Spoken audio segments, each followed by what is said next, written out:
Hola, hola, ¿qué tal? ¿Cómo está? Les habla su servidor de siempre, César Cancino Zapata, desde Santiago de Chile para todo el mundo. Este es el videotutorial número 2 del curso de Marketing Digital, desarrollado por www.cesarcancino.com.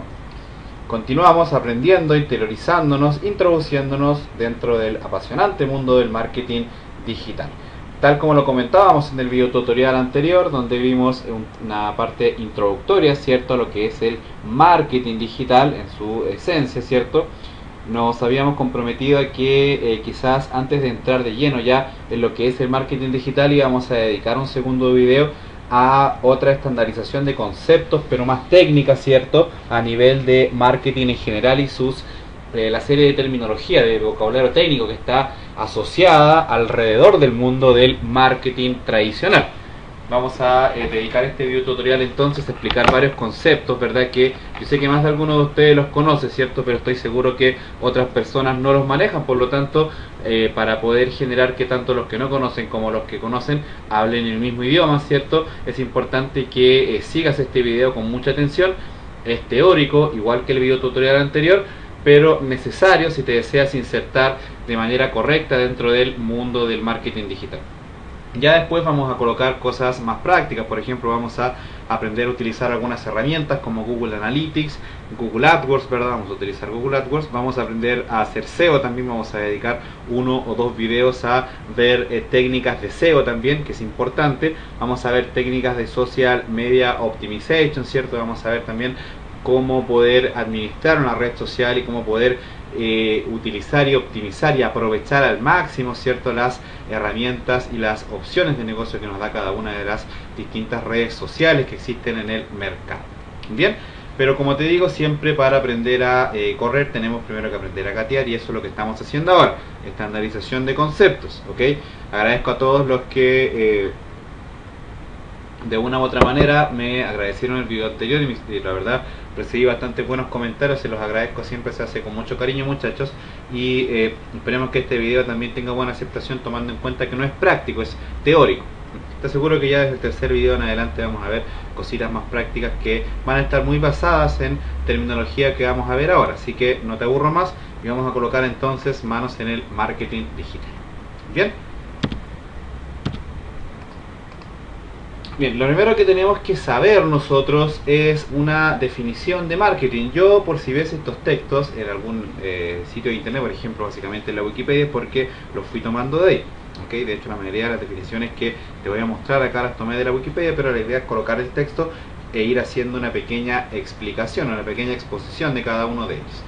Entonces, primeramente hay que partir explicando, ¿cierto?, lo que es el marketing. Vamos a leer un poco la definición que tenemos acá y la vamos a ir desglosando. Tenemos acá que el marketing es un proceso, ¿cierto?, que compone la identificación de necesidades y deseos del mercado objetivo. Ya acá tenemos varias palabras técnicas, ya vamos a ir a desglosarlo.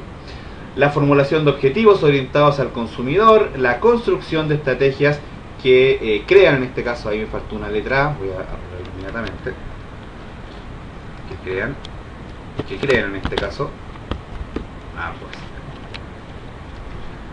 vamos a arreglarlo ahí para que no quede dañado. Ahora sí. Entonces, el marketing es un proceso que comprende la identificación de necesidades y deseos del mercado objetivo, la formulación de objetivos orientados al consumidor, la construcción de estrategias que creen un valor superior, ya vamos a ver qué es eso, la implantación de relaciones con el consumidor, vamos a ver qué es un consumidor, y la retención del valor del consumidor para alcanzar beneficios. Bastante técnica la definición que encontré, pero muy objetiva, muy clara. Vamos a explicarla paso por paso. Primero, dice acá que el marketing es un proceso.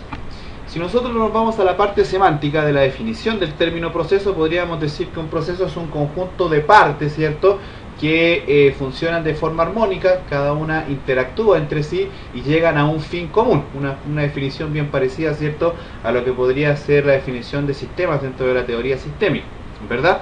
Bueno, un proceso entonces es un conjunto de partes, por lo tanto el marketing también es un conjunto de partes, ¿cierto?, que comprende, acá interesante, todos estos elementos que se enumeran acá. Primero, la identificación de las necesidades. Ya vamos a ver en otro slide qué es una necesidad y vamos a ver una pequeña clasificación. Hay muchas, ¿verdad?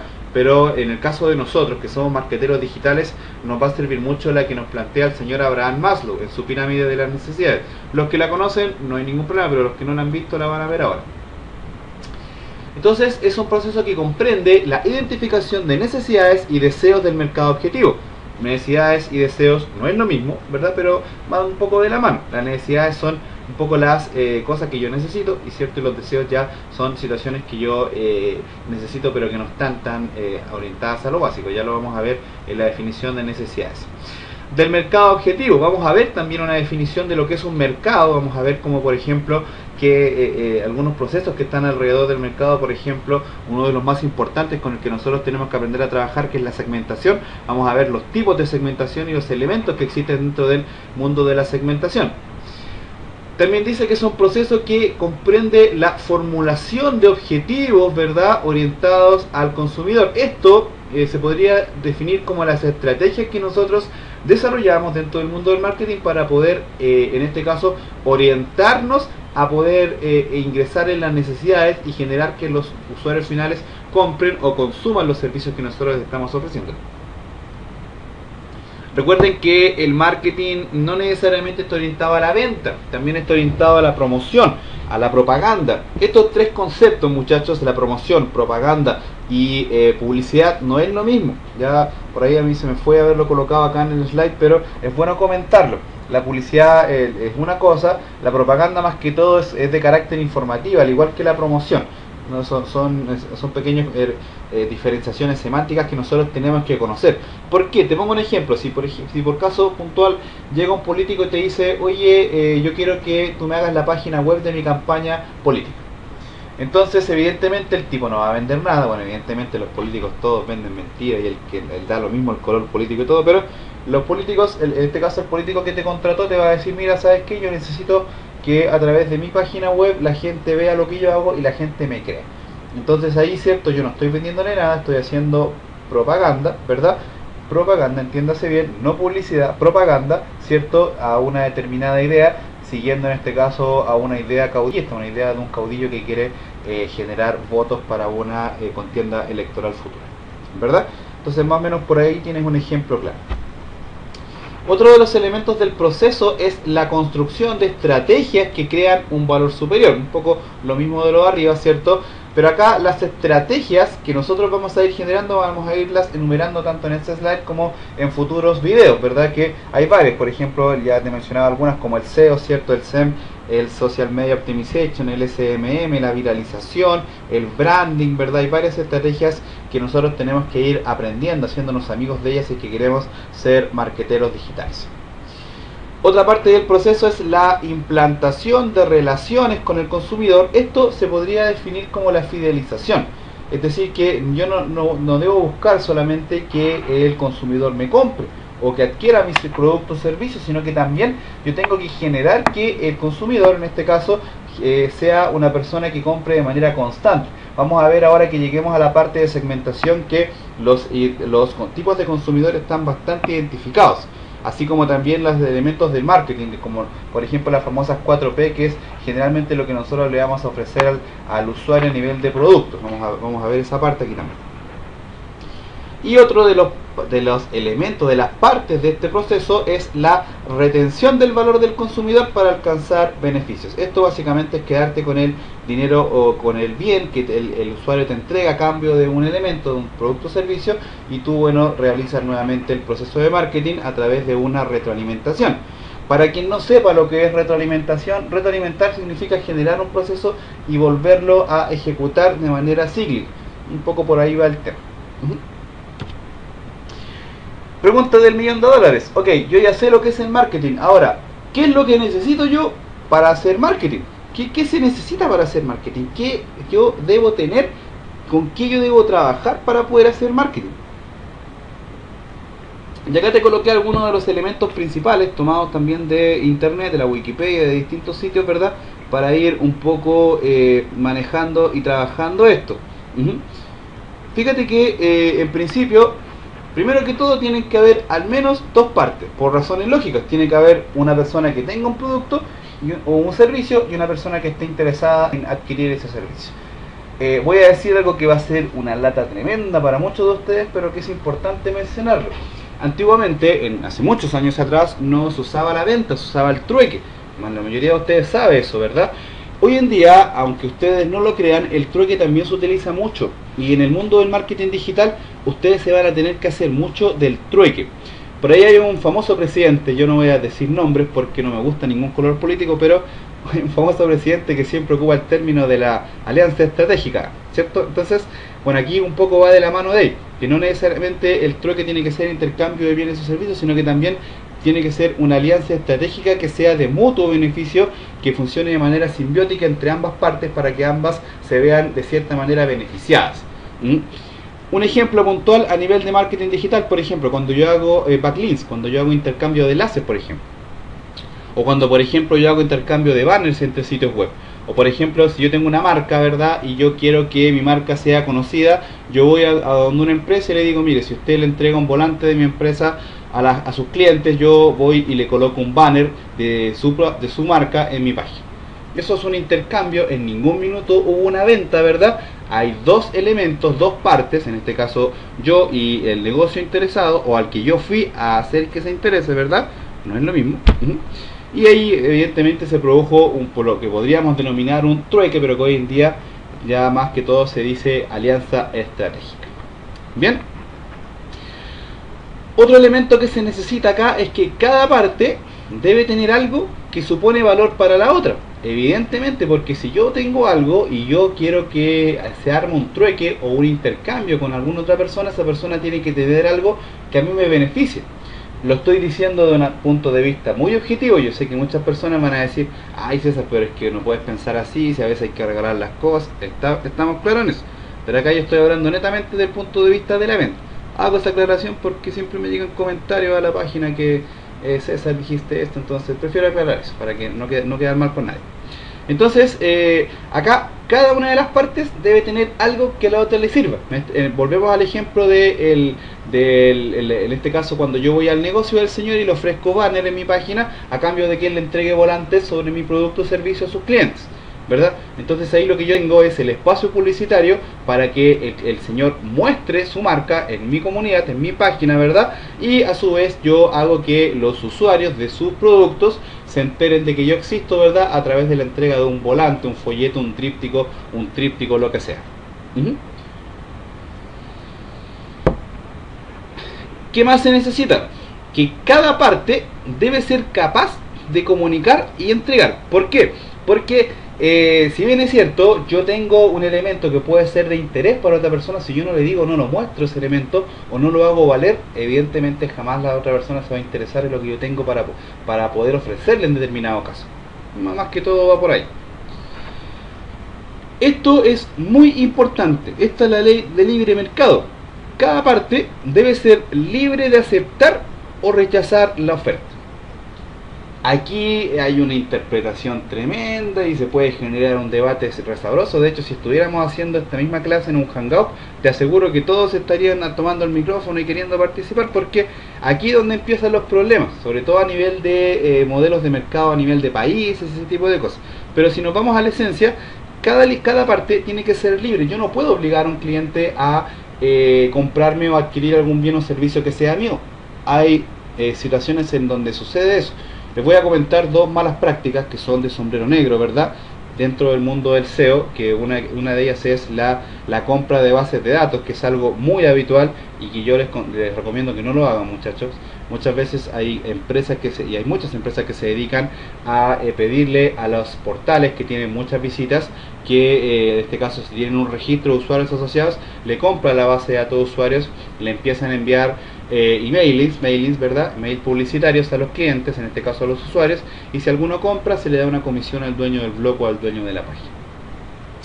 La verdad es que es una práctica muy poco ética, pero que les aseguro que es muy habitual. Yo me he encontrado con muchos clientes que lamentablemente tienen ese tipo de prácticas, cosa que evidentemente yo no comparto, pero que hay que ser realista y que es algo que existe en el mercado. Por lo tanto, muy importante, cada parte debe ser libre de aceptar o rechazar la oferta. Antes de ir al otro punto, les comento una cosa asociado a los sitios web. Miren, una práctica muy habitual es la publicidad invasiva dentro de los sitios web. No sé si alguna vez han escuchado sobre eso. La publicidad invasiva dice relación con, por ejemplo, cuando yo voy a abrir un periódico, por ejemplo, y me aparece un livebox, ¿verdad?, que me cubre toda la página y que tiene un contador generalmente de 5 a 10 segundos, ¿verdad?, que me obligan a mí a ver la publicidad. Es más, evidentemente hay ciertas normativas ahí, que el livebox tiene que tener un botón de cerrar vistoso, pero cada día se respeta menos eso. Hay muchos tipos de publicidad que son bastante invasivas o son sugerentes o engañosas. Vamos a ver también que hay por ahí algún tipo de marketing por debajo de la mesa, ya lo vamos a ver en un próximo slide. Otro elemento que se necesita dentro del marketing es que cada parte debe creer que es apropiado. ¿Qué quiere decir esto? Que cada parte debe creer que es apropiado adquirir el bien del otro, o adquirir el servicio del otro, o quedarme con el beneficio que el otro me entrega. Si no, jamás se va a producir una venta, jamás se va a producir un trueque. Por ahí hay otro término que lo vamos a ver en el módulo de Google AdWords, que es el momento cero de la verdad. Es un momento en donde Google lo denominó así, y de hecho sacaron un libro que yo por cierto lo compartí en mi sitio web, el libro CMOD, Momento Cero de la Verdad, en donde ellos te hablan que ese momento cero de la verdad es el momento en donde se genera una conversión. Es decir, cuando un usuario hace clic en un anuncio publicitario en una página web, llega al sitio web y sigue todo el proceso independientemente que haya un evento o no, eso se denomina como una conversión. Es también un término que nosotros ya tenemos que aprender a asimilarlo y a incorporarlo dentro de nuestro vocabulario técnico. Bien, aquí estoy con la voz un poco cansada, por eso voy haciendo como pausa, muchachos. La diferencia del código, esto ya requiere mayores explicaciones, entonces me toca un poco explicar más. Bien, otro sorbo de Coca-Cola y continuamos. Otro elemento que está dentro del mundo del marketing que nosotros tenemos que conocer, ¿cierto?, a fondo, es el mercado. El mercado, entonces, desde el punto de vista de esta definición, vamos a hacer lo mismo que hicimos con la definición de marketing, la vamos a leer y la vamos a ir desglosando. Mercado, desde el punto de vista de la economía, es cualquier conjunto de transacciones o acuerdos de intercambio de bienes o servicios entre individuos o asociaciones de individuos. El mercado no hace referencia directa al lucro o a las empresas, sino simplemente al acuerdo mutuo en el marco de las transacciones.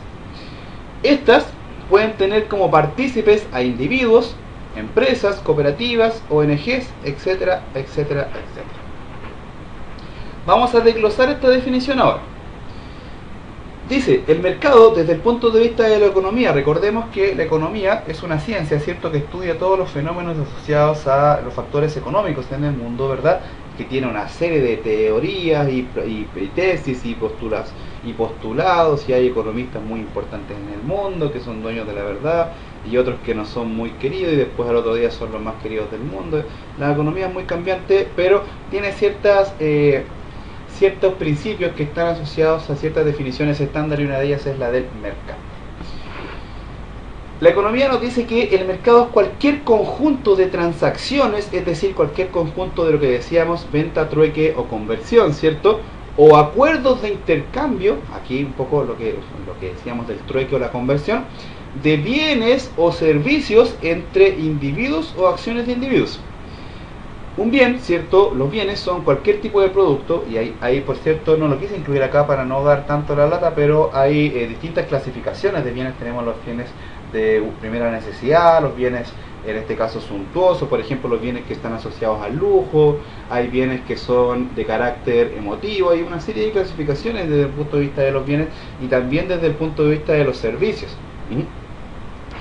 Básicamente nosotros en el mundo de la web generalmente nos vamos a orientar a servicios. Sin embargo, el mercado de los bienes también es un mercado que en menor medida tiene bastante presencia en internet. Podríamos, voy a decir un puro término y todos van a decir, ah, es verdad, los carros de compra. Creo que ya ni siquiera tengo que explicar lo que es un carro de compra, ¿cierto? Entonces ya ahí tú inmediatamente asocias que efectivamente el tema de los bienes están bastante presentes en Internet, pero en general lo que más se hace son la venta de servicios.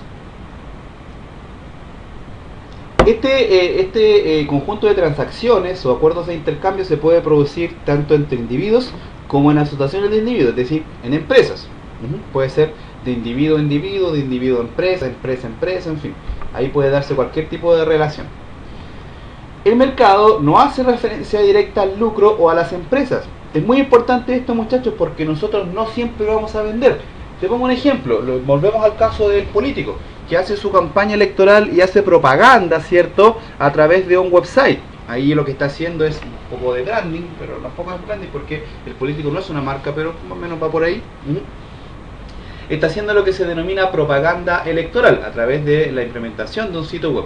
Por ejemplo, una ONG, una fundación que mantenga a sus usuarios informados. Un blog tampoco persigue el lucro, ¿cierto? Generalmente los blogs lo hacen de forma empírica, ¿cierto? Entonces no hay el lucro asociado. Hay bastantes ejemplos en Internet en donde se realizan estrategias y proyectos de marketing digital que no tienen nada que ver con el lucro.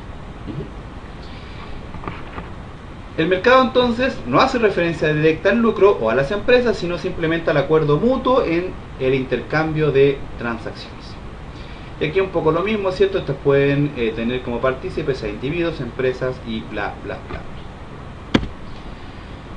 Vamos a lo más duro. Vamos a ir a ver algunas definiciones que es importante que nosotros las conozcamos, muchachos, aunque suene aburrido todo este video, pero es importante que tú conozcas todo esto, porque si no, cuando vayas a enfrentarte a estrategias de mercadeo, te vas a volver loco si no sabes de lo que te estamos hablando. Una necesidad es uno de los principales elementos con los que nosotros nos vamos a ver enfrentados a la hora de generar campañas, ¿verdad?, publicitarias en Internet, es decir, cuando vamos a hacer marketing digital. Vamos a hacer lo mismo, vamos a leer la definición acá, que dice que una necesidad para una persona es una sensación de carencia unida al deseo de satisfacerla. Por eso yo te decía que necesidad y deseo no era lo mismo.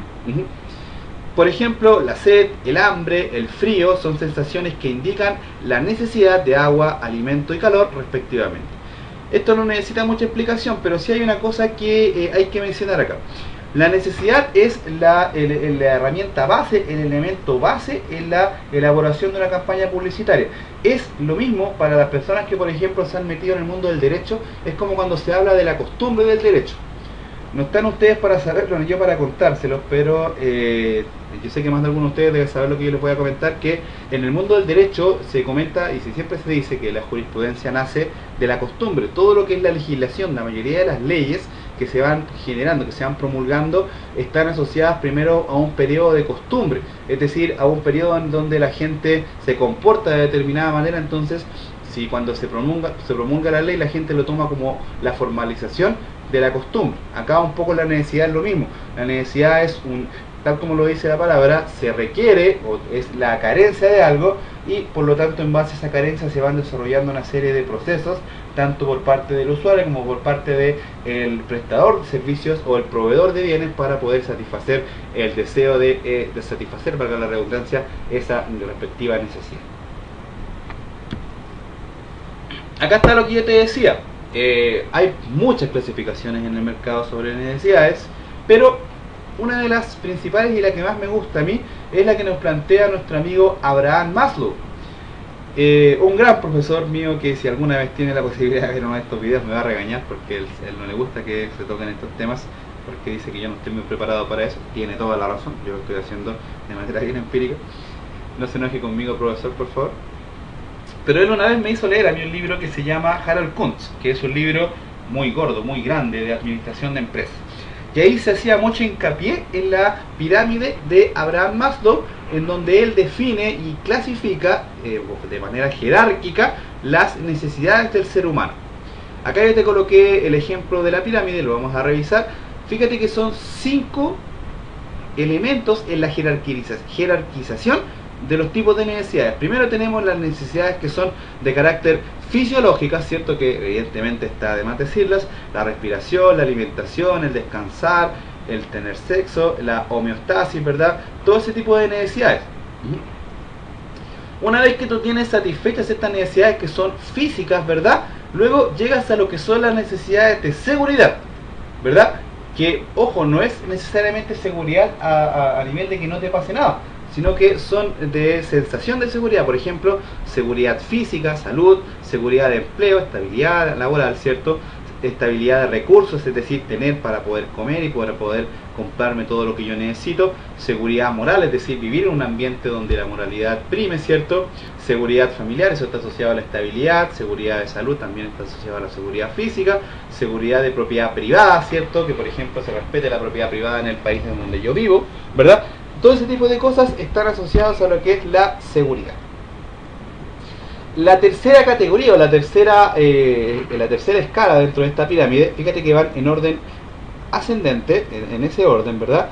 Ya la más importante es la fisiológica, seguridad, luego viene la de afiliación. Una vez que yo tengo satisfechas mis necesidades fisiológicas y de seguridad, salgo a la calle y hago amistad. Conozco gente, tengo afectos, tengo intimidad de pareja, todo ese tipo de cosas. Una vez que yo tengo satisfechas estas tres necesidades, voy a las otras dos que son más empíricas, que están asociadas a otro tipo de cosas. Generalmente las personas de mediana capacidad mental, ¿verdad?, están dentro de estas tres categorías. Hoy en día son cada vez más las personas que han dado el salto a atreverse ya a derechamente satisfacer las necesidades que están en estas en este caso cuarta y quinta escala dentro de las pirámides de las escalas de necesidades de Abraham Maslow. Me refiero a la necesidad de reconocimiento, ¿verdad? Es decir, que me respeten, que sea una persona exitosa y todo eso, y a la autorrealización, que ya está asociada a generar temas como la creatividad, generación de proyectos personales y todo ese tipo de cosas. Es muy importante que tengas presente esto, porque lo que yo dije sobre la capacidad mental es cierto, muchachos, lo digo de manera bien objetiva. Mira, la otra vez yo fui a una charla por ahí y me mostraba lo que era la cultura huachaca, un libro que escribió un gran autor chileno que se llama Pablo Neus. Entonces él explicaba que la cultura huachaca en realidad no es lo que se dice acá en Chile, que está asociada al bebedor habitual, sino que lo que está diciendo él en el libro de la cultura huachaca es que habla sobre los manejos que realizan los medios de comunicación para generar que la población en general piense de determinada forma. Y él explica con bastante tecnicismo cómo, por ejemplo, un comercial de Coca-Cola, ¿verdad?, apunta, ¿cierto?, con cada uno de los píxeles del televisor a determinadas zonas del cerebro para generar que te provoque tomarte o beberte una Coca-Cola. Es así de técnico el tema, muchachos, así de técnico es. Entonces, hay mucha gente que hoy en día se ha dejado llevar por eso y pasan viendo programas asociados a farándula, y si no viven sin el televisor no existen, y si llegan temporadas estivales como Navidad, si no tienen 1000 regalos para darle a la gente, no andan estresados, ¿verdad? Y si no sé, hay una serie de cosas que se pueden describir asociados a esto, que son por algunas personas llamadas como conducta normal, ¿cierto? Pero que también son elementos que utilizan los grandes consorcios internacionales para manipular a la gente para que se comporte de determinada manera. Ojo que esto lo estoy diciendo de manera muy objetiva, no estoy haciendo ningún ataque de ninguna forma, sino que es una opinión bastante realista que está un poco graficada. Si ya quieres un poco tener más información sobre eso, puedes leer el libro de Abraham Maslow, Tipos de Necesidades, o buscar el libro La Cultura Huachaca de Pablo Neus, que te aseguro que te va a mostrar muchas cosas. De hecho, un ejemplo que él plantea en su libro, de hecho en otro de los libros que él tiene, que se llama Lo Impensado, él habla sobre los efectos que tienen las bombas nucleares. Entonces él decía que acá da lo mismo quien gana o pierda, porque todos pierden cuando se lanza una bomba nuclear, y ponía el ejemplo de que qué pasa si hay una guerra entre Chile y Estados Unidos, y Estados Unidos tiene 25 bombas nucleares, en este caso que salen todas desde Washington, por ejemplo, y Chile tiene una sola bomba nuclear. ¿Quién debiera ganar? Por lógica debiera ganar Estados Unidos, pero ¿qué pasa si Chile lanza primero su bomba? Entonces son temas que siempre van a depender del cristal de donde se mire. Entonces él básicamente te plantea eso. Son libros muy interesantes que te ayudan a ver un poco la vida de otro punto de vista, y te ayudan también a entender que debes tratar de apuntar siempre a este último escaño en la escala de las necesidades que te plantea Abraham Maslow. Hay varios libros que te puedo recomendar, yo puse algunos en mi página, por ejemplo el de La Vaca, del doctor Camilo Cruz. Hay otro libro, El Padre Rico, Padre Pobre, no me recuerdo cómo se llama el autor, pero es un libro bastante bueno también. En fin, podemos dedicar otro día a hablar de ese tema. Además del tema de las necesidades, nosotros también tenemos que ver el tema de los bienes y servicios. Acá no hay mucho que revisar y todo, a pesar de que si vamos a las teorías del marketing hay una serie de clasificaciones para los bienes que ustedes no tienen ni idea. A mí me hacían el ramo de comercialización en este caso en el colegio, ¿verdad? Y olvídate, el profesor de comercialización se vivía todas las clases explicándonos los distintos tipos de bienes que habían, por distintas categorías, los bienes básicos, bienes tangibles, bienes intangibles, en fin. Pero acá lo medular es que existen tanto bienes y servicios clasificados de distintas formas que yo tengo para ofrecer a los usuarios, o yo como usuario, son bienes y servicios a los cuales puedo llegar a tener acceso a cambio de un determinado pago o al cambio de un determinado beneficio que yo le puedo entregar al dueño del bien o servicio. Básicamente es eso. Acá yo puse este ejemplo en donde podemos ver varios, por ejemplo, en este caso servicios de alquiler, de informática, ¿verdad? A pesar de que hoy en día ya nadie se compra ese tipo de pantallas, aunque ojo, las he visto por ahí. Por eso no me quiero detener mucho en el tema de los bienes y quiero seguir avanzando. Otro término técnico, muchachos, que es algo que tú tienes que conocer mucho, pero mucho en el mundo del marketing, es el famoso merchandising. Por ahí más de alguno me va a decir, César, pero mira, sabes que yo trabajo en el mundo del retail y el merchandising no tiene nada que ver con el marketing digital. Tranquilo, vamos a ver que sí tiene que ver. Primero que todo hay que ver qué es el merchandising, para luego ir a ver ejemplos. Vamos a leer la definición que tenemos acá y la vamos a ir desglosando. Dice que el merchandising o la micromercadotecnia es la parte de la mercadotecnia que tiene por objeto aumentar la rentabilidad en el punto de venta. Hasta ahí creo que se entiende. Son actividades que estimulan la compra en el punto de venta. Nada nuevo. Es el conjunto de estudios y técnicas comerciales que permiten presentar el producto o servicio en las mejores condiciones, tanto físicas como psicológicas, al consumidor final. En contraposición a la presentación pasiva, ya vamos a ver qué es eso, se realiza una presentación activa del producto o servicio utilizando una amplia variedad de mecanismos que lo hacen más atractivo. Por ejemplo, la colocación, la presentación, etc. Básicamente, muchachos, el merchandising es cuando yo le doy cosas al usuario para que recuerde la marca. Por ejemplo, ¿quién no ha ido a un supermercado y hay una linda promotora que les regala, por ejemplo, un llavero con un nombre de una marca? ¿Qué pasa, por ejemplo, cuando yo voy a un supermercado y en las bolsas, ¿verdad?, donde yo llevo los productos que compré, la bolsa tiene el logo de la empresa? Eso es merchandising. La persona que me atendió en su espalda generalmente tiene el logo de la empresa. Cuando, por ejemplo, en las compañías de servicios me entregan carpetas con los documentos que están asociados al servicio que yo quiero adquirir, y esas carpetas tienen toda la tipografía, toda la gráfica, ¿cierto?, de la marca, ¿verdad? Ahí también estoy haciendo merchandising.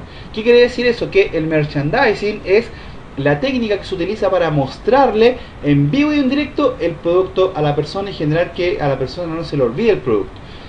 Por eso se habla acá, por ejemplo, que es algo distinto a lo que es la publicidad pasiva, la presentación pasiva. ¿Por qué? Porque la presentación pasiva es cuando yo solamente le hablo al cliente de mi producto, pero no le muestro nada, no le doy nada para que me recuerde. Entonces acá básicamente el merchandising está asociado a regalar. Si nosotros lo llevamos esto al mundo del marketing digital, me toca contarles un ejemplo que yo vi que de hecho me pareció espectacular. Yo trabajé en una agencia acá en Chile, en donde le hacían los proyectos digitales a una municipalidad, a un municipio. Entonces esta municipalidad tenía bastantes problemas para que la gente se metiera a la página web. Me preguntaron a mí, yo no tenía idea, sobre 5 años atrás, yo con suerte tenía correo electrónico. Entonces trajeron una señora, ¿verdad? Una tipa que era tipa con todo respeto por supuesto, una mujer de España. Ella llegó, ¿cierto? Escuchó todo lo que pasaba y listo, dijo, vamos a hacer lo siguiente. Me mandó a cotizar a mí algunos souvenirs, en este caso llaveros y ese tipo de cosas, y me pidió que cotizara llaveros en forma de botella. Entonces yo me pareció bien, ¿verdad? Porque llaveros con la marca, pero que tuvieran una abertura, y a mí me pareció bien extraño eso. Entonces cuando ya compró los llaveros, ella me mandó a mí y al diseñador gráfico a diseñarle y a imprimirle pequeños papelitos, ¿verdad?, con el link de la página web. ¿Cuál era la idea? Que la gente se llevaba en este caso el llavero y se llevaba el papelito con el link de la página web. Las visitas comenzaron a aumentar de manera sustancial. Otro elemento que se utiliza mucho hoy en día, que lo vamos a ver más adelante cuando lleguemos al módulo de mobile marketing, de marketing móvil, vamos a ver el tema de los QR, que se utiliza bastante también para hacer merchandising hoy en día. Por ejemplo, en las discotecas te entregan vasos con el logo de la marca, del trago que estás bebiendo. Me han contado los que toman y los que van a discotecas, yo no conozco esos lugares. Entonces, eso más que todo es el merchandising, muchachos, es entregarle objetos a las personas. Generalmente son temas físicos, son juguetes, son llaveros, son souvenirs, como se le llaman, ¿verdad? O papelería, en donde aparece el producto, o derechamente, por ejemplo, a veces se le entregan derechamente muestras del producto a las personas, pequeñas muestras. Sobre todo, por ejemplo, las marcas de productos farmacéuticos hacen eso. Entonces es muy habitual que se hagan ese tipo de cosas. El merchandising en el mundo del marketing digital es una herramienta muy poderosa si se sabe complementar bien con campañas de viralización, muchachos. Es muy habitual hacer eso. Otro elemento que nosotros tenemos que conocer a la hora de insertarnos dentro del mundo del marketing son las famosas 4P. Las 4P del marketing tienen que ver más que todo con temas asociados al producto, pero no necesariamente al producto, porque también entra el tema del servicio.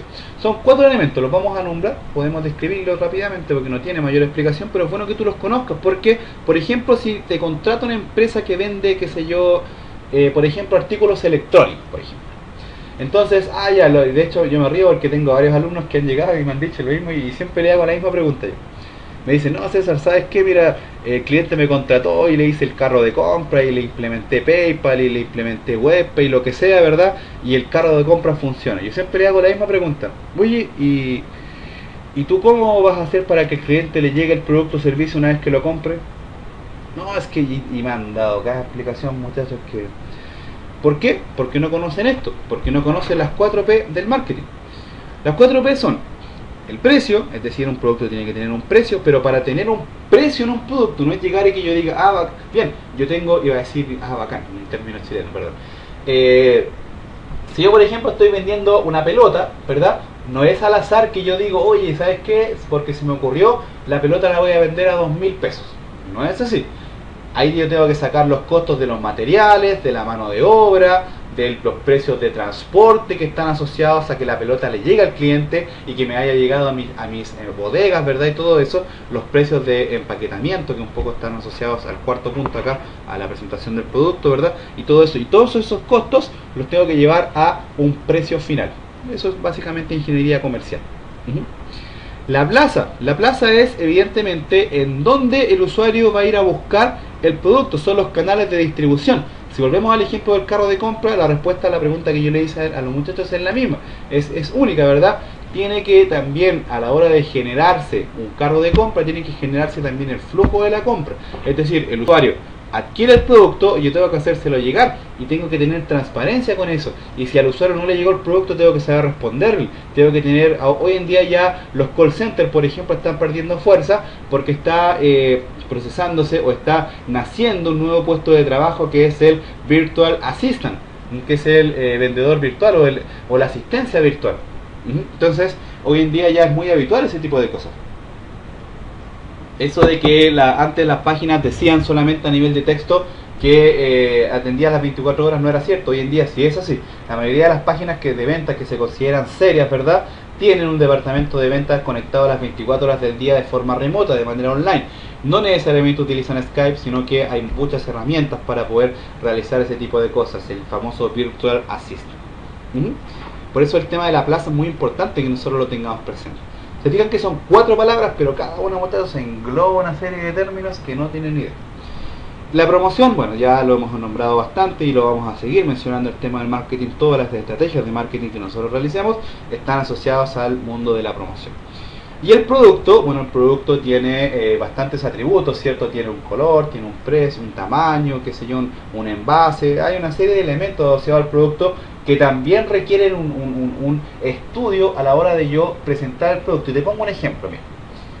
Si yo, por ejemplo, y de hecho es algo que yo tenía ganas de hacer en mi comunidad y al final no lo hice porque me encontré con un par de trabas legislativas. Yo tenía ganas de ofrecer ahora esta Navidad para regalar en mi comunidad un tablet. Pero ¿qué pasó? Que fui a investigar, por ejemplo, a Western Union y a MoneyGram, que son las principales agencias de envío en Sudamérica, ¿verdad? Y bueno, MoneyGram es Afex, para los que no conocen. Y me encontré con la novedad de que hay países a donde yo no podía enviar el iPad, el tablet. Por ejemplo, en Argentina hay una prohibición de pasar objetos electrónicos por esa vía, un dato que no es menor. Tengo muchos alumnos en Argentina, entonces se me iba a volver un lío. Por eso es importante que ahí el tema de la presentación del producto sea muy adecuado. Si yo, por ejemplo, tengo un cliente, yo vendo mermelada de mora, por ejemplo, y yo quiero enviar la mermelada de mora a un lugar cálido, la presentación del producto tiene que ser distinta por un tema de conservación, ¿verdad? Entonces hay una serie de elementos que muchos dicen, César, pero es que esto no tiene nada que ver con marketing digital. No es así, muchachos. Porque recuerdan, y una cosa que yo no quería mencionar porque yo sé que se va a prestar para malas interpretaciones, pero lo voy a decir igual. El marketing digital es solamente un medio, muchachos. Acá el marketing tradicional sigue siendo lo más importante. Al final el cliente, independientemente de si ya sea a través de una venta presencial o una venta online, igual el tipo está haciendo lo mismo. Te está comprando un bien o servicio, o está adquiriendo un bien o servicio tuyo, está haciendo una conversión. Entonces, ojo con eso, el marketing digital es solo un medio. No se tienen que perder de vista este tipo de elementos, este tipo de conceptos, ¿ok? Bien, cambiemos de tema. Otro sorbo de Coca-Cola y seguimos. La segmentación. Este es el concepto más importante dentro del mundo del marketing digital. Ustedes dirán, César, pero en el mundo del marketing tradicional igual. Tienes toda la razón. Pero es más importante aún en el mundo del marketing online. Vamos a ver que hay un concepto que es la métrica, que de hecho lo vamos a ver en unos próximos slides, que está muy en boga hoy en día y que tenemos que nosotros conocer bastante bien. Yo acá evidentemente se los voy a explicar en detalle, pero es importante que antes de llegar al tema de la métrica aprendamos a gatear conociendo esto, conociendo lo que es la segmentación. Vamos a leer la definición, un poco larga, pero no, tampoco es tan aburrida. Dice, la segmentación de mercado es el proceso de dividir, como su palabra lo dice, de segmentar un mercado en grupos uniformes más pequeños que tengan características y necesidades semejantes. Eso creo que no necesita mayor explicación. Yo agarro un grupo de personas y las divido de acuerdo a distintos tipos de necesidades o a distintos tipos de patrones. Los siguientes tipos de segmentos los podemos ver a continuación. Estos segmentos son grupos homogéneos, es decir, grupos que tienen bastante simbiosis, ¿verdad? Por ejemplo, las personas en un segmento son similares en sus actitudes sobre ciertas variables. Eso es un dato importante a tener en consideración. Debido a esta similitud dentro de cada grupo, ¿verdad?, es probable que respondan de modo similar a determinadas estrategias de marketing. Por eso es importante hacer segmentación, muchachos. Es decir, probablemente tendrán las mismas reacciones acerca del marketing mix de un determinado producto, vendido a un determinado precio, distribuido en un modo determinado y promocionado de una forma dada. Es decir, las 4P. Interesante, ¿verdad? La segmentación del mercado, muchachos, tal como dice acá, es dividir los grupos. Hay muchas formas de segmentar. En internet básicamente lo que se utiliza hoy en día, las herramientas por excelencia son las herramientas de Google Analytics y de Bing Analytics. Acá hay que ser honestos, es que ya eso, aquí no vamos a inventar la rueda ni vamos a decir cosas que no son, pero es importante tener presente de que siempre hay que estar buscando nuevas formas de hacer segmentación. Hay muchas que son muy habituales y ya básicamente Google Analytics vamos a ver después que nos dio prácticamente toda la tarea hecha, pero a veces también nosotros tenemos que poner un poquito de nuestra parte. ¿Cómo podemos segmentar? Se pueden hacer encuestas, se pueden hacer estrategias de fidelización, estudios de mercado, hay muchas formas de hacer segmentación. Y hay también muchas variables de segmentación que nosotros tenemos que tener en consideración para poder realizar esta división de grupos. Por ejemplo, tenemos lo que son las variables geográficas, ¿verdad?, que evidentemente están asociadas a saber de dónde es la persona, en este caso, si es de alguna región, de algún país, de alguna ciudad, de alguna comuna, de alguna villa, de alguna urbanización, lo que sea, ¿verdad? Es importante que yo lo pueda saber, un poco lo que es la georreferenciación, ¿cierto? Hablando de eso, una cosa que me preguntaba de alguno por ahí, quizás no tiene mucho que ver con este curso, pero lo aclaro. Un alumno me preguntaba el otro día que por qué yo no hacía georreferenciación o geolocalización en mis sitios web, y es porque hoy en día eso todavía está asociado a una autorización por parte del usuario en el navegador que gráficamente no es muy bien explicada todavía. básicamente por eso. No es así como por ejemplo en la web mobile, en donde ya es más fácil hacer geolocalización, ese tipo de cosas, porque es una práctica común, aparte que hay un GPS de por medio. Entonces por ahí, por eso yo todavía no me he querido meter a implementar ese tipo de herramientas en los sitios web que he desarrollado.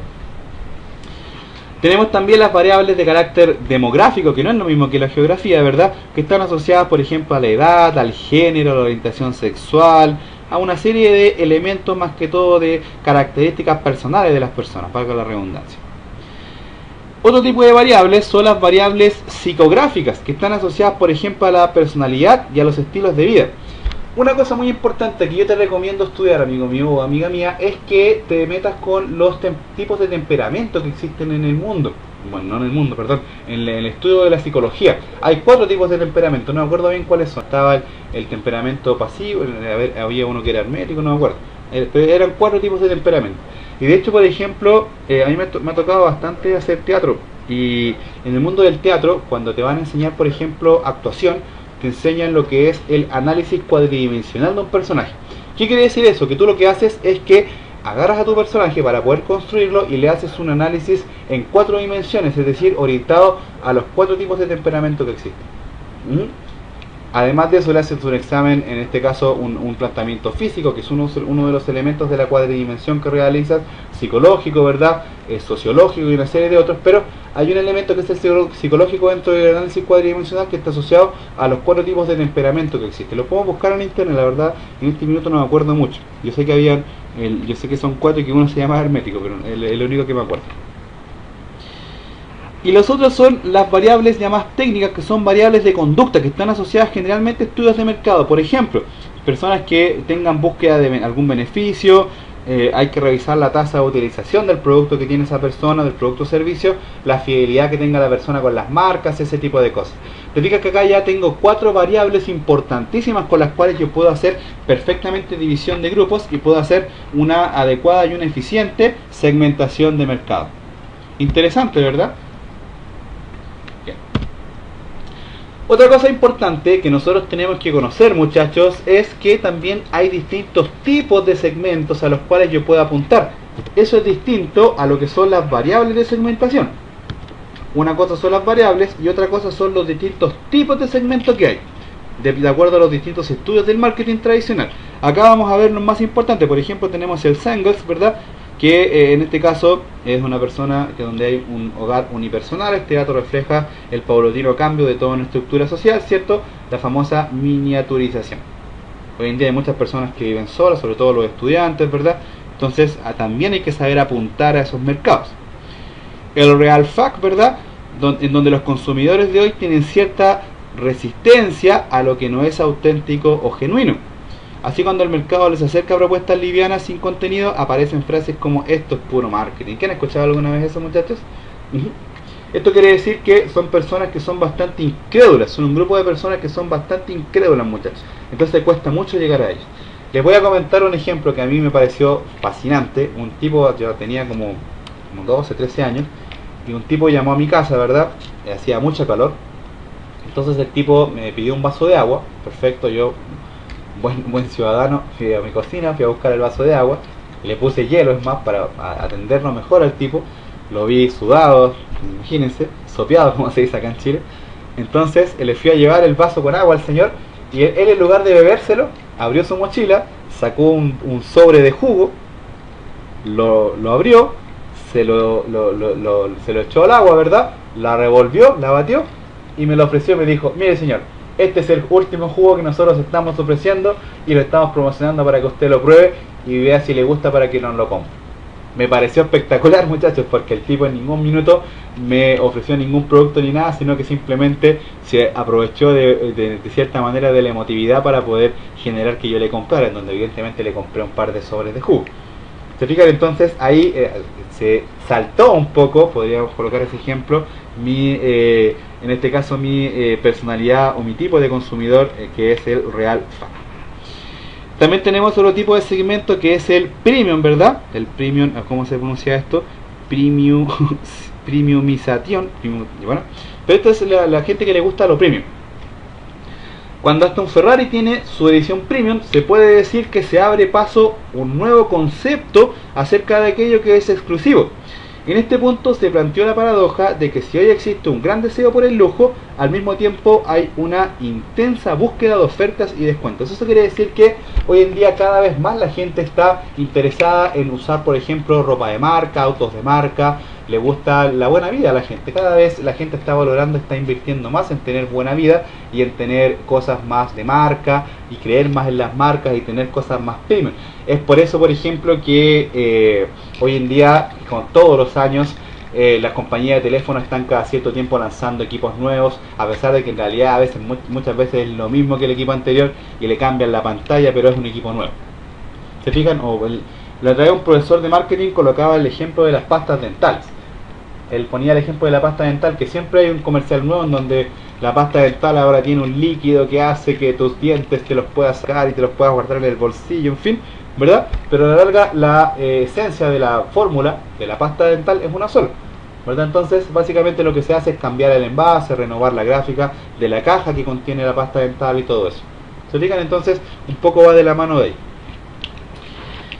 Living the experience, ¿verdad? En este caso esto implica dar a los clientes algo más que un producto. ¿Qué quiere decir eso? Es como la experiencia de vida. ¿Qué quiere decir eso? Más que todo esto está asociado a la fidelización. Por ejemplo, si yo le ofrezco a un cliente un teléfono, ¿verdad? Le estoy ofreciendo como compañía, además de un teléfono, un plan. Y por ejemplo, hoy en día es muy habitual que las compañías de teléfono grandes hayan creado clubes, por ejemplo. Clubes de descuentos en empresas, en conciertos, recitales, discotecas, eventos varios, ¿verdad? Entonces más que todo por ahí va un poco el tema.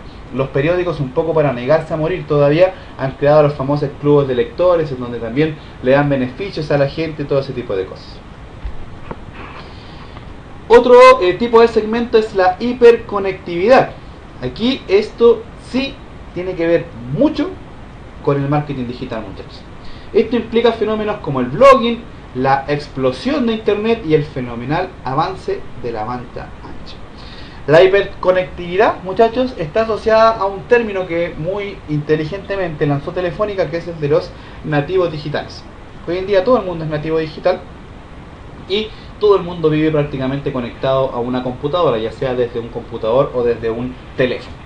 Hoy en día todo el mundo anda conectado a Twitter, Facebook, LinkedIn, qué sé yo, YouTube, viendo fotos, WhatsApp, en fin, todo ese tipo de herramientas, Foursquare, lo que sea. Toda la gente hoy en día anda con teléfonos inteligentes, ¿verdad? Y como dijo un amigo mío, hasta el más pelagato hoy en día tiene un teléfono más bonito que el mío. Y eso es cierto.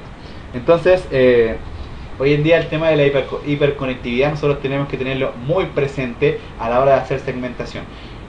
Por ejemplo, vamos a ver más adelante que vamos a ir dividiendo nosotros las campañas en campañas para móviles y para computadores. Vamos a ver que la orientación y las estrategias que nosotros debemos plantear tienen que ser totalmente diferentes en uno y otro caso. Primero vamos a dedicar un video completo a lo que es el mobile marketing, por supuesto, para poder ver en detalle ese tipo de cosas.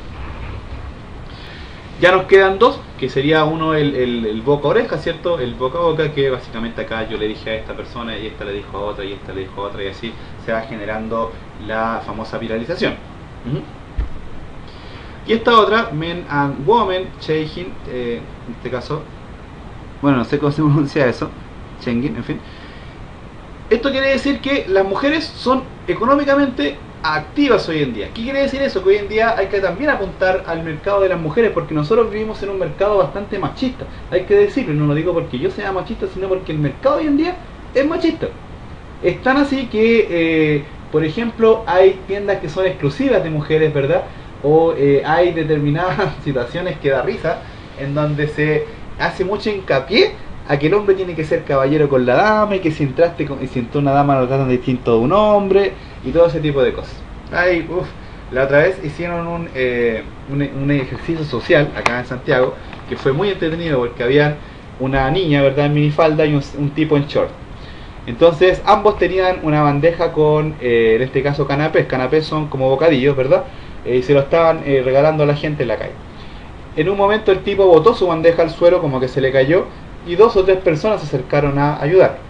Cuando la tipa botó la bandeja de ella, olvídense, todos los hombres se abalanzaron encima de ella y prácticamente tuvieron que sacarla de la pobre niña porque eso se volvió un caos. Entonces sí, nosotros vivimos en una sociedad machista, muchachos, en donde lamentablemente ese es un término que existe mucho. Por lo tanto, lo que se recomienda hoy en día es tener en consideración que las mujeres son un segmento muy importante en donde nosotros también tenemos que apuntar. Bien, ya para ir cerrando este aburrido video, ¿cierto? Hay que también mencionar una palabra que yo ocupo mucho, que es el famoso branding. ¿Qué es el branding? El branding es un anglicismo, una palabra en inglés, ¿cierto?, empleado en mercadotecnia que hace referencia al proceso de hacer y construir una marca. En inglés se podría pronunciar como brand equity, podría pronunciarse así, mediante la administración estratégica del conjunto total de activos vinculados en forma directa o indirecta al nombre o símbolo, es decir, al logotipo, que identifican a la marca, influyendo en el valor de la marca, tanto para el cliente como para la empresa propietaria de la marca. ¿Qué quiere decir esto? Que el branding, es decir, el famoso marqueo, ¿cierto?, del que yo les hablaba en el video anterior, es una técnica, es como un elemento, una herramienta que lo que hace es hacer nacer una marca, construir una marca y darle forma a una marca ante el mundo. Hacer una marca no significa solamente registrarla, en este caso en el Código Civil, ¿verdad?, en el Servicio de Impuestos Internos, como se llama en tu país, ¿cierto? Tampoco significa hacerle un logo, aunque eso es parte de... Pero hacer branding es mucho más amplio que eso, muchachos. Generar marca, por ejemplo, es generar credibilidad a las personas, generar que las personas conozcan esta marca, generar que las personas hablen de tu marca sin necesidad de que tú se lo pidas, viralización. Entonces es muy importante tener presente qué es el branding, muchachos, para poder entender y poder aplicarlo y poder ofrecerlo a un cliente. Porque, por ejemplo, vamos a ver más adelante, cuando por ejemplo lleguemos al tema de Google AdWords, que básicamente hay dos tipos de campañas que nosotros podemos hacer. Los que conocen Google AdWords me van a decir, César, pero es fácil, display y search. No, señor, hay dos tipos de campañas que nosotros podemos hacer: campañas proyectivas orientadas a ventas, a conversiones, o campañas de branding, es decir, campañas en donde solamente yo quiero dar a conocer una marca o un producto o servicio determinado sin necesidad de que me lo compre. Muy importante detalle ese, muchachos. Del branding nace por esencia el concepto de la viralización, que yo se los explicaba, ¿se acuerdan?, en el video pasado. Vamos a leer también acá lo que pusimos. Dice que el marketing viral es un término empleado para referirse a las técnicas de marketing que intentan explotar redes sociales y otros medios electrónicos para producir incrementos exponenciales en reconocimiento de marca, brand awareness, mediante procesos de autorreplicación viral análogos a la expansión de un virus informático. ¿Qué quiere decir eso? Que un poco la viralización viene del concepto de virus, ¿cierto?, en donde un virus se expande, ¿cierto?, de persona a persona sin necesidad de que se lo pidan. Un poco va por ahí. Se suele basar en el boca a boca mediante medios electrónicos, generalmente es así. Usa el efecto de red social creado por internet y los modernos servicios de telefonía móvil para llegar a una gran cantidad de personas rápidamente. La explicación está bastante clara, sin embargo yo considero prudente colocarte un ejemplo. Mira, antes, para por ejemplo, voy a usar un ejemplo bastante atingente que está en algunos países, el tema de las marchas. Las marchas, y la gente sale a la calle, se expresa y odian al presidente, y otros marchan porque aman al presidente, y otros marchan porque les subieron el precio de la cerveza, en fin, da lo mismo eso. Entonces, imaginemos una marcha en donde la gente salió a la calle porque les subieron el precio de la cerveza. ¿Ok? Bueno, antes, yo para convocar a la marcha, yo lo que hacía era utilizar el teléfono o el boca a boca, ¿cierto? Hoy en día es más fácil, porque hoy en día yo me creo una página de fans en Facebook y utilizo las redes sociales para viralizar a través de las distintas herramientas de, en este caso de marketing digital, para poder hacer viralizaciones mucho más rápido, mucho más instantáneo, y los resultados son mucho más grandes. Es por eso, por ejemplo, que cuando acá en Chile ocurrió el terremoto de 2010, el terrible terremoto del 23 de febrero del 2010, sucedió que, 27, perdón, de febrero, sucedió que acá la gente en otras ciudades se enteró primero por Twitter y después por los medios de comunicación formales, como la televisión o la radio. De hecho, como no había luz, no había internet, entonces imagínense, había mucha gente que ahí los teléfonos se hicieron maravillas, o la famosa radio a pilas, muchachos, olvídense. Entonces ahí quedó de manifiesto del poder que tienen las redes sociales a nivel de viralización. Ya eso lo vamos a ver más adelante en el módulo de redes sociales, pero es importante tener presente que la viralización es la principal herramienta que nosotros vamos a usar, pero no siempre es bueno usarla. Vamos también a ver que en algunas situaciones no conviene usarlas.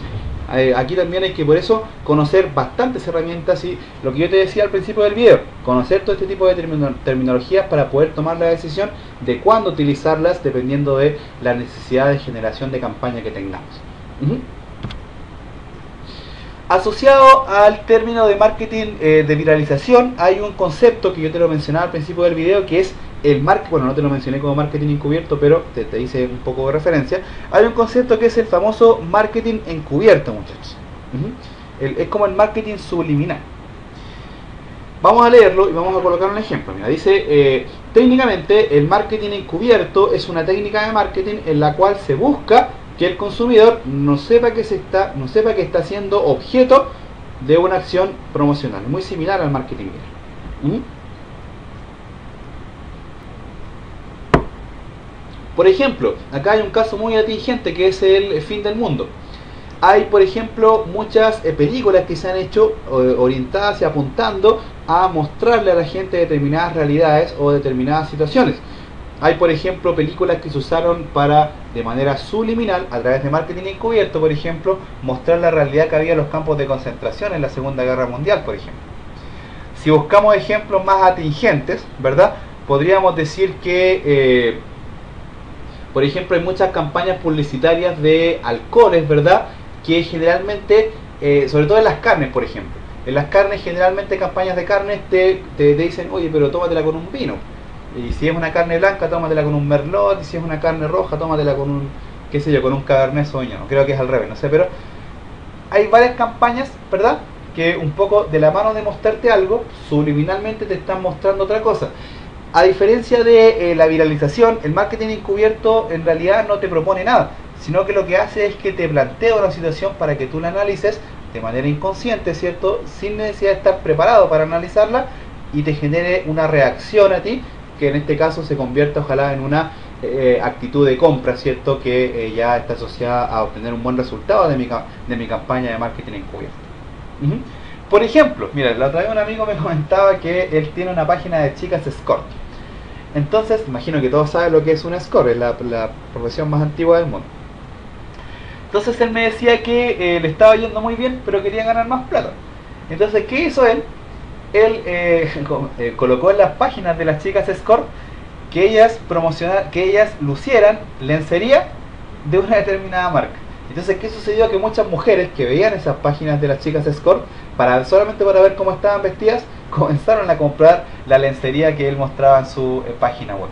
¿Se fijan? Entonces, él tiene un servicio que es de escort, pero a través de un marketing encubierto fue también generando ventas, ¿cierto?, a nivel de lencería. Entonces, ahí tienen un ejemplo, quizás poco moral, pero bastante atingente.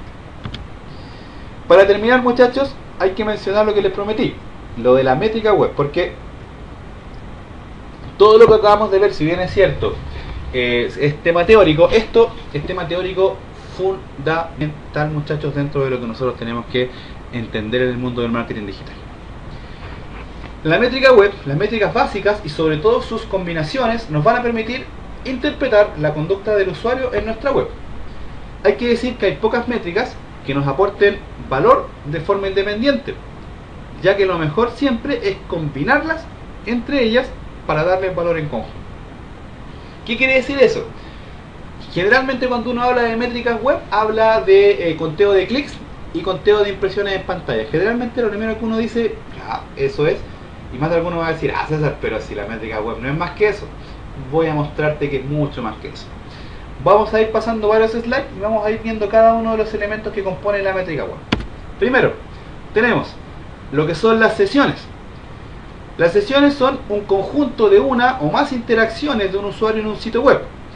Finaliza a la media hora de inactividad o cuando el usuario vuelve al sitio web desde otra fuente de tráfico, a excepción del referral o del tráfico directo, distinta al inicial. ¿Qué quiere decir eso? Cuando un usuario inicia una sesión en un sitio web y permanece por lo menos más de 30 segundos. Esa es una forma de medir, por ejemplo, el tiempo que el usuario permanece en la página, que ya lo vamos a ver más adelante. También yo puedo ver, y de hecho la gente que ha utilizado Google Analytics va a entender esto, que la métrica también te muestra, por ejemplo, las páginas que han sido vistas. Aquí un poco colocamos una definición que dice que las páginas vistas son el número de páginas que se descargan los usuarios. Por sí sola esta métrica aporta poca información, pero con otras métricas te aseguro que nos puede dar una información bastante valiosa, muchachos. Páginas vistas por usuario, es decir, el número de páginas que visualiza un usuario durante una sesión. Nosotros podemos hacer una segmentación orientada a un usuario o a un grupo de usuarios o a un grupo de usuarios que tiene una determinada conducta, ¿cierto?, asociada a que visitan, por ejemplo, determinada sección de mi página. Pero pónganle ustedes que hay un grupo de personas que siempre se mete al curso de Visual.net. ¿Qué tendría que hacer yo? Por razones lógicas, ir a potenciar ese curso, ¿cierto? Bueno, acá un poco va de la misma mano. Si yo, por ejemplo, vendo artículos electrónicos y la mayoría hay un grupo grande de personas que se mete a ver refrigeradores, ¿qué tengo que hacer yo? Lanzar la promoción de refrigeradores a mitad de precio, o si me compro un refrigerador te regalo un microondas, cualquier cosa. ¿Te fijas? Entonces es muy importante este tipo de datos que van mucho más allá de lo que es un simple conteo de clic o conteo de mini impresiones en pantalla. Las visitas, y ya sí acá hay conteo de visitas, ¿verdad? Impresiones en pantalla. Las visitas representan las sesiones del sitio web que se abren durante un periodo de tiempo específico. Hay que tener en cuenta que si el usuario está durante más de 29 minutos sin interactuar con el sitio, pasado este tiempo se considera una nueva sesión, por lo que tendremos 2 visitas. Generalmente antes se decía que Google filtraba las visitas por IP, pero no es así. Google hoy en día las está filtrando por sesiones, muchachos, desde el punto de vista de la definición que nosotros dimos ahora de lo que es una sesión. Aquí también entra a trazar el tema de los visitantes únicos, que ya sí están asociados a una visita única por día, es decir, un mismo usuario que abrió varias sesiones durante el día. Acá podemos leer la definición. Cuando decimos visitantes únicos no hablamos de personas sino de dispositivos, es decir, un usuario puede acceder a una página web desde 3 dispositivos distintos y en vez de tener un usuario único tendremos 3, uno por cada dispositivo. Es muy habitual que uno acceda a una página web tanto desde su computador como también desde su teléfono móvil. Entonces por ahí un poco va eso. Pregunta, que más de alguno de ustedes me gustaría que me respondiera en los comentarios del video. Si yo tengo una red LAN en mi casa, o una red Wi-Fi, entiéndase bien, una red LAN o una red Wi-Fi, hay varias personas que se conectan a esa red, y todas se conectan al mismo tiempo al mismo sitio web, ¿eso se consideraría una visita única? ¿O varias visitas? Ahí les dejo la interrogante. El tiempo en la página es otro elemento de la métrica web. Esto se refiere al tiempo que un usuario está en un sitio web. Es una medida bastante inexacta en los sistemas de analítica web. El motivo de esta inexactitud es la forma de contar el tiempo, ya que los sistemas de estadística cuentan el tiempo en base a interacciones con las páginas web. Es decir, si un usuario accede a una página durante 10 minutos, está leyendo el artículo y posteriormente se va de la página, el sistema contará como que ha estado 0 segundos. Para que contase debería haber saltado de página. Es muy importante eso. Si el usuario se queda en una página web sin hacer nada, ¿verdad? El sitio lo va a contar como una visita única. Por lo tanto, por eso se decía primero que no hay que analizar cada uno de los elementos de la métrica web por separado, sino que hay que generar una simbiosis entre todos ellos. Cada uno es interdependiente del otro. Y otra cosa importante es que hay que generar que el usuario interactúe con los distintos enlaces y las distintas herramientas que nosotros colocamos en la interfaz de nuestro sitio web. Vamos a ver después aunque suene aburrido, pero no lo vamos a ver en este video porque ya lo aburrí bastante. Vamos a ver en otro video aburrido que vamos a ver las distintas zonas de una página web, ¿verdad? Las distintas definiciones, nombres técnicos y todo eso para que también vayamos familiarizándonos con eso. El porcentaje de rebote o el bounce rate es el porcentaje de usuarios que acceden a una página web y se va sin hacer nada. Esta métrica es muy importante porque nos indica la calidad de los contenidos, o mejor dicho, la calidad del tráfico que conseguimos, ya que podemos tener un contenido de calidad. Por el contrario, si el tráfico que aportamos no va dirigido a la página correcta, el usuario se irá rápidamente, ya que no le aportamos lo que estaba buscando. Uno de los principales elementos que considera Google a la hora de posicionar orgánicamente un sitio web es el porcentaje de rebote que tiene ese sitio web, muchachos. Les voy a poner un ejemplo. Mire, si hay una persona que se pone a buscar en internet zapatos, entonces el tipo se colocó la palabra clave zapatos en el buscador. Y resulta que en los primeros resultados de búsqueda le apareció Wikipedia, la definición de zapato, el rincón del vago, las historias de cómo se formó el primer zapato, en fin. Pero en realidad lo que quería el usuario era comprarse un par de zapatos. Entonces, ¿qué sucedió? El tipo se metió a Wikipedia, se aburrió y se fue. Hay un porcentaje de rebote ahí, un rebote, ¿cierto?, en Wikipedia. Luego el tipo llegó a una página de alguna marca de zapatos, entró y se compró el zapato que quería. Ahí ya no hay porcentaje de rebote, ahí hay una visita única. ¿Se fijan? Hay bastantes temáticas acá que son bastante finas, pero que nosotros tenemos que saber manejar a la hora de plantear una estrategia. Te comento una cosa, para terminar. Estos temas asociados a los elementos de las métricas web, muchachos, son importantísimos a la hora de que nosotros elaboremos una correcta estrategia de marketing digital, muchachos. Eso, vamos a dejar este video hasta acá porque fue bastante largo, bastante denso, pero creo necesario en cuanto a los conceptos que vimos. Ya en el próximo video vamos a tratar de hacerlo un poco menos denso, porque ya aquí vimos algunas de las cosas más importantes que necesitaba que viéramos, para ya irnos a cosas más específicas. Cualquier duda siempre contáctenme a través de cesarcancino.com, mi página web, y nada, les envío a todos un cordial saludo desde Santiago de Chile para todo el mundo. Que Dios los bendiga a todos.